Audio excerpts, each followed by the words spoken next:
All right, so what we did was we created a little bit of a spine IK setup here. What I'm going to do is save this off as another version, and then I'm going to delete these clusters out and leave these rings because I want to show you how to create an FK spine. And then what we'll do in another video is we'll create an IK FK spline setup. So let's do this. I'm going to pause it and save it out. And what I'm going to do is I'm going to delete out my IK handle here. And let's find our, get rid of these clusters. So with these, if you remember, and really we could just, I guess, just delete these out. We'll start from scratch so you can see that. So now we have our spine in place. And let's say we want to create, and this is a little bit more lightweight because there's no multiple controllers. It's just not as advanced of a rig. So I'm going to go over here to create, and I'm going to go to NURBS primitive, and I'm going to go to circle. Now, if you are creating in a IK setup, there are scripts that can adjust the, let me get rid of these extra controllers that I have in here from my IK handle. Now, what I tend to do is if it's an IK handle controller, I'll actually make it a box opposed to these circles. These circles generally represent a FK setup. So I'm going to show you really quickly how I make those. And that way we have one. It's also for just for future reference. So let's say we want it to control like my shoulder region up here. So what I sometimes will do is I'll go to create polygon primitive and I'll just make a cube and we'll just do it off to the side here. I'll scale this down a little bit. And then I'll go over here to create curve tools and I'll go to EP curve tool. And under the options here, we only want to do one linear. Any of these other ones will create sort of a curved setup, and that's not what we want. So I'm just going to do one linear. And this can get a little confusing. So I'm going to hit 4 and I'm going to hold V, excuse me, and I'm just going to snap and click all the way around. And then you don't necessarily want to lose your spot. So I'm going to hit V this way and then connect it that way. And then, actually, let me undo that. So we want to go back over some of these like this.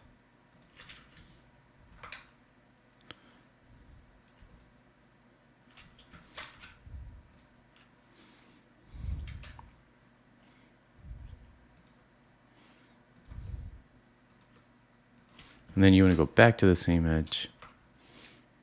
Back this way, otherwise you're going to get a crisscross pattern.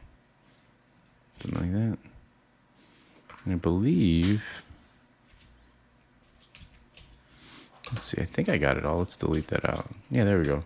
So there is our curved cube that we can use to put over our FK stuff. So notice that my pivot is off. So I'm just going to go up here to modify and then just do center pivot. And then I'm going to hold V. I'm going to snap this up here. And you can, actually, let's snap it up one more. And then you could, adjust it if it's a little off by grabbing these control vertices, pulling it down. And this is one of the ways that I'll build out my more interesting, whether it's IK or FK controls. And sometimes I'll even do this for my root. And then you'll notice it gets screwed up. So I'll do modify center pivot again, just to pivot that, and then I do modify freeze transformations. And same thing as before. Let's remove that. I'm going to hold V and snap. Oops. I want to make sure we're in object mode. Hold V. There we go. And snaps it up like that. Freeze transform on that. Now, to create a simpler, more game-ish rig without an IKFK switch, it looks like I still had. Let's get that out of here. We want to rotate these. So I'm going to go through, select all of these curves, and just freeze transform those as well. And is this frozen? No. All right, so let's go to Constrain up at the top here. So go rigging, and then modify. I'm sorry, deform. Oh, here we go, Constrain. Let's pop that out. Sorry, it's a little early. And I'm going to select this joint here. Come on. And it should be the same setup as last time, where point and orient are set to maintain offset. So I just click each one of these. Point, orient. And for now, I'll use this one here. And I don't, oh, let's grab this guy here.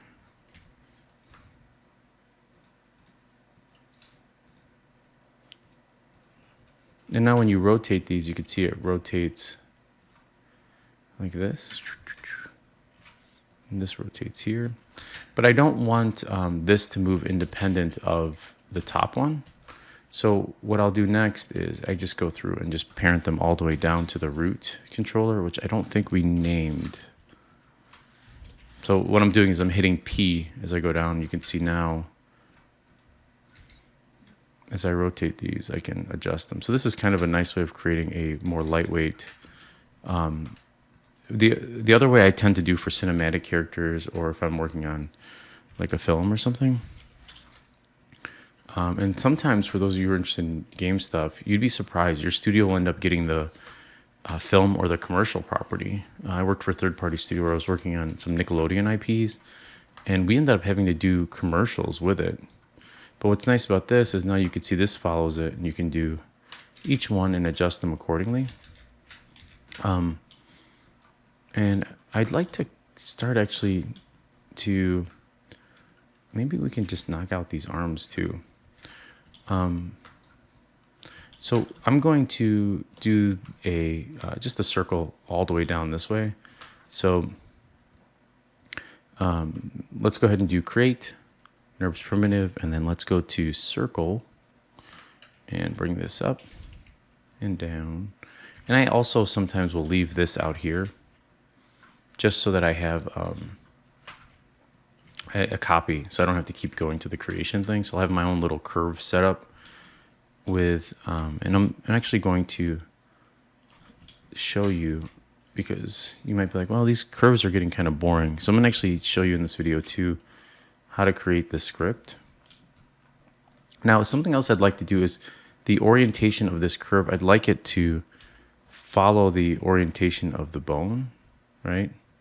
So I'm going to hold Shift to copy this, and I'm going to hold V.